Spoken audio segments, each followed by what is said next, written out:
ሰላም ሰላም ወደ ቻናሌ ተከታታዮች እንደምን አላችሁ? ደህና ናችሁ ወይ? እግዚአብሔር ይመስገን ሰላም ነኝ። እኔ ሰላም እንዳለው እናንተም ሰላም እንድትሆኑ ተስፋ አደርጋለሁ። እንዴት ናችሁ? ደህና ናችሁ ወይ?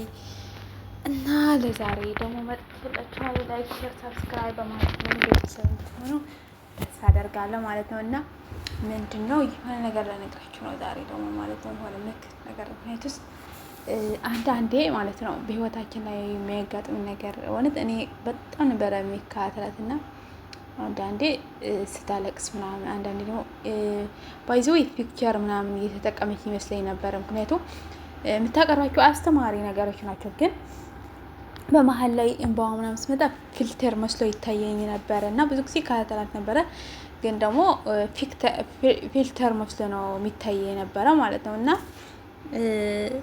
ምን አለ መሰላችሁ እና በጣም አንዳንዴ በቃ ከውስጣችን ማይወጣ ከውስጣችን እንናወጣ እንፈልጋለን። ማይወጣ ነገሮች አሉ ወይም በእንባ እንገልጣቸዋለን። እና ምንድነው በህይወታችን ላይ ብዙ ፈተና በህይወት ላይ ሲኖራቸው ብዙ ፈተና ያጋጥማል።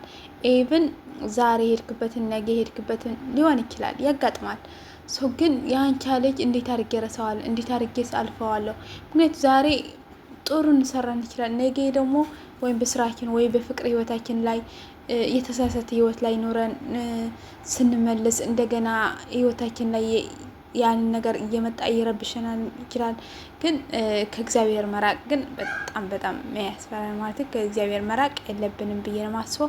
ምክንያቱም ከእግዚአብሔር ከራቅን ያኔ ሁሉ ነገር ተዋናለት፣ ግን በቃ አያስችልህም። እውነቷ ነው እንዳለችው አያስችልም። ከእግዚአብሔር ርቀ ሌላ ሃይማኖት ውስጥ ገብቻለሁ በፍቅረኛ ምክንያት ብላለች። እና አንዳንዴ ግን አናስተውል ሴቶች፣ ምክንያቱ ይህን ይዘው ወንድ ምንድን ነው ብለን ማጣራት አለብን። ስለዚህ ለውጭ ፕሮሰስ ብለን የሆነ ነገር ብለን የምንገባው ነገር ባይሆን ስህተት ላይ ብንገባ በጣም ነው የሚቆጨ ማለት። ምክንያቱ ስህተት መጀመሪያ ማየት አለብህ። ያን ሰውዬ ማን ነው? አውቀዋለሁ ወይ?